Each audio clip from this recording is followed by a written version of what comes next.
tarde Maranhão, boa tarde São Luís. Sejam bem-vindos, a partir de agora te faço companhia, portanto vem comigo, vem comigo. E aí, vocês estão bem? Eu estou muito bem, graças a Deus. Deus só livrando a gente de problema e a gente vai seguindo, não é verdade? Aproveita, já me segue aí nas redes sociais, @tvcidade.ma e @Regiane Braga. Bota aqui que eu gosto quando meu nome aparece aqui. Muito bem. NNY, Regiane Braga, já me segue. Já tira a foto nossa aqui, minha dos meus entrevistados, já posta aí no Instagram que eu vou te repostar, certinho? Olha, o nosso assunto é bem interessante, você sabe que aqui todos os dias eu trago um assunto importante, saúde, educação, novidades, lançamento de livros, sempre um assunto interessante para você que nos acompanha aí do outro lado da tela, certinho? Olha só, febre alta, dor atrás dos olhos e fraqueza. Só quem já teve os sintomas da dengue conseguiu sentir na pele o quanto ela pode ser incômoda e perigosa. Como esse é um assunto que causa muita preocupação de todo mundo, prevenir é cuidar e a gente tem que saber qual é a melhor escolha. Atualmente, aqui no Maranhão, existem 7.438 casos prováveis de dengue. Olha, está crescendo demais, viu? Desse número, 4 pessoas já morreram com a doença. Para falar desse assunto, hoje eu recebo um médico que já é nosso parceiro aqui do nosso quadro Vem Comigo, Dr. Bernardino, seja bem-vindo. E a coordenadora da Sala de Situação das Arboviroses, Joseneide Matos, seja bem-vindo também, minha querida. Vamos conversar. Que bom lhe ver aqui novamente, fica à vontade. Prazer, fique à vontade. Obrigada. E aí, gente, é uma preocupação grande. Começa a chuva, lá vem de novo a nossa grande preocupação, que é o caso da dengue, né, isso, doutor? Então, a gente fala que nós, enquanto comunicadores, você em casa, enquanto população, o governo, os médicos, é uma ação conjunta, né? Isso todo mundo tem que participar, não é verdade? É isso aí, a gente tem aí o nosso grande vilão, que é o mosquito Aedes aegypti, né, que nessa época de chuvas adora aí se proliferar e transmitir essa doença. Né? Então, cada um tem seu papel fundamental, não é isso, minha amiga? Isso, é importante ressaltar aqui que a maioria dos criadores, digamos assim, 80% dos criadores estão dentro das residências, né? Então, aquela latinha de sardinha, aquele tanque que está descoberto, tudo isso é propício para a proliferação do Aedes aegypti. Não custa nada a gente lembrar e relembrar. Por quê? Os casos aumentam. Então, se aumenta é porque a gente está dando ali um vacilo, não é verdade? Então, vamos lá. Latinha em casa, às vezes uma tampinha de refrigerante, acumula uma água, vai lá, o mosquitinho, bota o ovinho dele, não é isso? Caixa d'água aberta, um perigo, já sobe na sua casa, vê como é que sua caixa d'água está lá em cima, se está aberta, se não está. É importante a gente fazer uma revisão, não é isso, Joseneide? Fazer uma revisão, uma inspeção dentro da casa, nos quintais. Olha aqui a foto desse cidadão. Isso, cidadão que precisa de água, precisa de criadouro para ele poder estar proliferando. E como eu falei, 80% dos criadores estão dentro das nossas residências. A população é protagonista no combate ao Aedes aegypti. Tem como peculiaridade o Aedes aegypti, né, que ele é um mosquito urbano. Ele fica em ambiente urbano, né, não só em floresta, em selva, né, e tem como característica se procriar em água limpa e parada, e além disso, ele pica geralmente durante o dia. Né? À luz do dia. À luz do dia. A gente tá colocando não significa aqui que ele não possa picar à noite né? também, mas ele se prolifera durante o dia. Vamos falar aqui das características do mosquito. A gente vai colocar a foto aqui na tela, coloca a fotinha aqui do lado na tela pra gente identificar. Olha só ele, ó. Tem esses tracinhos brancos, né, isso, doutor? Ele vai ser um mosquitinho, lembra um pernilongo clássico, né? Ele tem em torno de 1 centímetro de tamanho e a característica peculiar dele é essa, de ter essas listrinhas, tanto nas patas, na cabeça, no tronco, no corpo todo, essas listrinhas brancas. É fácil identificar pelas listrinhas. Vamos falar agora sobre a dengue hemorrágica. Parece que também mudou já essa nomenclatura, não é isso? Uhum. A gente pode dizer que a dengue ela é uma doença viral, transmitida aí pelos flavivírus. Né? Existem 4 tipos de vírus da dengue, né? O tipo 1, 2, 3 e 4. Tá? Esses vírus, eles vão promover uma série de sintomas, que você já até citou alguns, né? Sim. Então a gente vai ter, muitas vezes eu vou listar alguns sintomas, o paciente não precisa ter todos, mas ele em geral tem vários deles.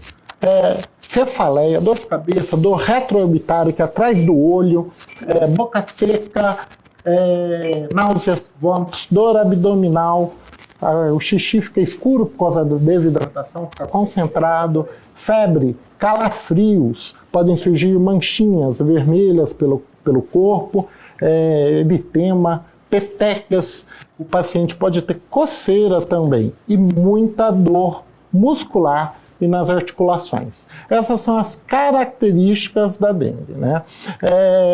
Laboratorialmente, a gente vai observar o quê? Ocorre classicamente a queda no número de plaquetas e de leucócitos, tá? Então, as células de defesa caem e as plaquetas que participam da coagulação. Até do 97, em 97 foi criada a classificação, né, pela OMS, em que botava-se como dengue simples, dengue hemorrágica e síndrome de choque pela dengue. Né? Então, essa classificação de 97 foi revista, né? Foi revista em 2009, né? Passou-se a usar uma outra nomenclatura, em que a gente classifica como dengue sem sinais de alerta, dengue com sinais de alerta e a dengue grave, onde se tem o choque e a desidratação mais intensa. Eu queria só dar uma informação que no Maranhão, quando você falou em questão dos sorotipos, no Maranhão nós conseguimos já perceber que está circulando o vírus 2 e o vírus 1 no estado do Maranhão, com prevalência maior do vírus 2, né? É bom a gente também ressaltar. Esse vírus 2 é qual? Existem 4 tipos do vírus, né? O vírus da dengue. Tipo 1, 2, 3 e 4. E o mais quando a gente é contaminado por nós ganhamos imunidade para a vida toda daquele vírus, mas não dos outros. Então a gente pode ter a segunda, terceira e a quarta infecção. Caracteristicamente, o vírus 2 é o que está mais associado a manifestações mais graves. Certo. Então, a gente tem aí, como foi comentado, né, a circulação do vírus 2. Né? Um ponto interessante, que é muito interessante isso, é a gente pensar que a primeira vez que você pega a dengue não é a pior, geralmente é a segunda. Não sei se você sabia disso. Eu acho que eu nunca peguei dengue, para te falar a verdade. Então, eu não sei exatamente relatar como são os sintomas. Mas eu sei que quem tem dengue, quem já teve dengue, diz que realmente é uma situação muito ruim, é difícil. E sobre a transmissão, vamos falar? Tá bom. Tem um vídeo, né, sobre a transmissão? Perfeito. Vamos soltar esse vídeo? O mosquito, ele inicialmente não tem o vírus. Ele é um transmissor, né? Então, se esse mosquitinho aí, o Aedes aegypti, encontrar alguém, como no vídeo aí, doente, com o vírus, e picar o indivíduo, ele será contaminado pelo vírus. O mosquito vai ser contaminado e passa a ter o vírus, e portar esse vírus nele. Bom, esse mosquito, ao encontrar um outro indivíduo saudável, como a gente vê na animação, e picar, agora ele transmite o vírus para essa pessoa. Sabe uma coisa que é interessante? Esse mosquito, ele não faz uma refeição completa necessariamente naquele indivíduo. Então ele faz picou alguém, daí a pessoa se mexeu, passa para outro, ele vai para outro completar a alimentação dele. Então ele pode, no mesmo ambiente, transmitir o vírus para várias pessoas naquele mesmo local. E ressalta-se que é o mosquito fêmea, né, quem transmite o vírus. E só para completar em relação aos achados clínicos, é importante também que nós tenhamos, os profissionais de saúde, também percebam a questão do hematócrito, né, doutor? Sim. Na questão do aumento progressivo deve ser hematócrito, que de repente pode estar dando um extravasamento capilar, não é isso? Uma hemoconcentração é sinal de alerta, porque a gente geralmente nós ficamos mais questão de plaquetas, aquelas outras, mas o hematócrito hoje é um achado importante também para sinais de alerta. A pessoa sentiu o primeiro sintoma, corre para o hospital. Então, na verdade, o que a gente vai observar? Né? Pelo incrível que pareça, os primeiros dias não são necessariamente a fase mais grave, mas vai exigir a fase crítica. Qual dia mais ou menos? Depois do terceiro, quarto dia que começa essa fase crítica, né? Que é a fase que o paciente vai ter maior risco, né? Depois do início da febre e os demais sintomas. Então, o paciente começou com sintomas, é importante procurar auxílio, até mesmo para que o profissional de saúde, o médico, possa identificar os sinais de alerta. Dentre esses sinais de alerta, vão incluir aí o paciente que está com náuseas, vômitos, persistentes, opa, se ele está com náusea e vômito, ele não vai beber água direito. Sim. Ele aumenta o risco de desidratação. Se ele está com derrame pleural, perda de líquido para outros espaços, ascite, isso tudo precisa do médico para identificar. É um outro sinal de alerta. Se ele vai ter sinais de sangramento, então seja sangramento de mucosa, gengival, hemorragia digestiva, ou as petecas, tem aqueles testes que são feitos, né, com o manguito para ver se surgem as petecas. São exames que são feitos pelo profissional de saúde para identificar os sinais de alerta e aí sim poder dar as orientações apropriadas, corretas, né? De acordo com a gravidade. Naquele vídeo ilustrativo que a gente passou aqui, a gente viu o mosquitinho picando o braço, depois passando para o outro.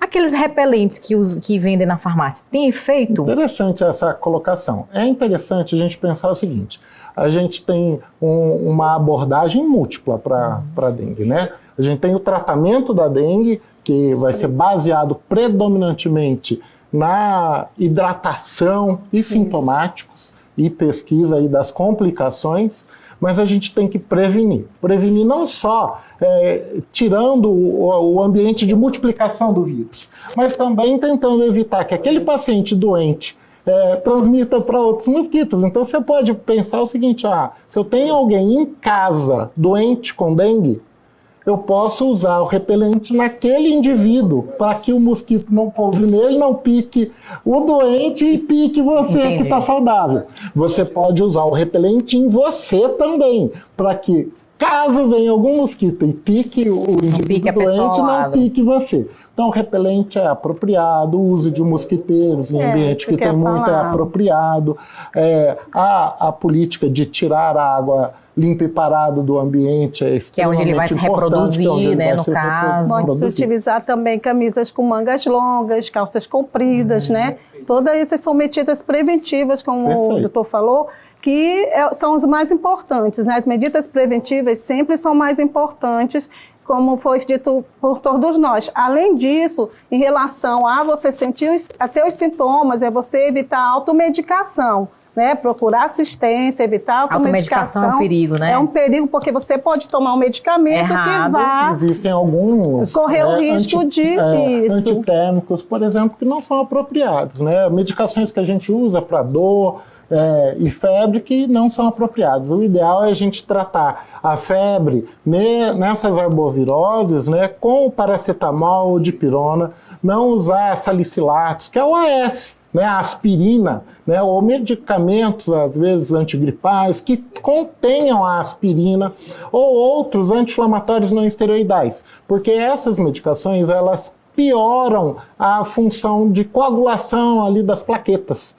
Opa, as plaquetas já estão baixas. O paciente tem risco de sangramento. E se ele tomar um remédio, que apesar de aliviar a dor e aliviar a febre, ele vai piorar a função das plaquetas, o risco de sangramento é maior. Isso. Vamos ver agora os fatores de risco. A gente tem aqui uma cartela para ilustrar, não é isso? E você de casa que está ligando a televisão agora, a gente está falando sobre a importância de você prevenir aí para não deixar aquele mosquito da dengue se criar na sua casa e passar doenças. Olha só, doença, dengue hemorrágica, fatores de risco, idade avançada, diabetes, hipertensão, gestação, doenças respiratórias, obesidade, pacientes oncológicos, são fatores de risco, não é isso, doutor? Certo. Eu faria uma complementação da seguinte forma. Não seriam fatores de risco necessariamente para o paciente ter dengue hemorrágica, né, ou ter a dengue, mas sim são fatores de agravo que devem estar no olho, no radar do médico, do profissional de saúde, porque o paciente com idade avançada que tiver um quadro de dengue, idade de quantos anos? A partir de quantos anos avançada? A gente vai classificar como idoso, né? A partir de 65 anos, a gente já classifica como idoso. Qual que é o problema, entre aspas, assim, digamos assim, do idoso? Que aquele corpo, né, já tem 65 anos de funcionamento. Então, as reservas orgânicas estão reduzidas.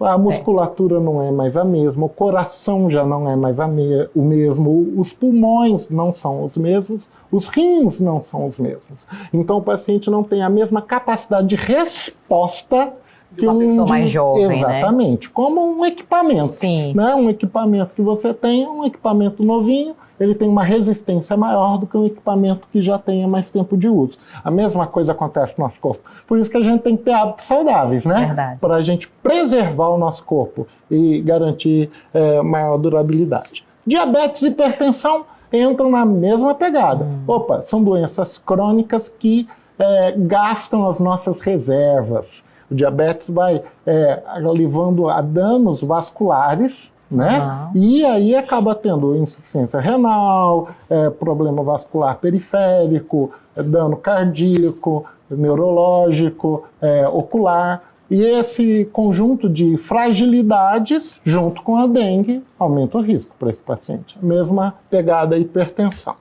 Na gestação, a gente tem 2 indivíduos ali envolvidos. A mãe e o feto. Que geralmente a gestante já está numa situação jamais, né? Ainda mais se for nos últimos meses, né?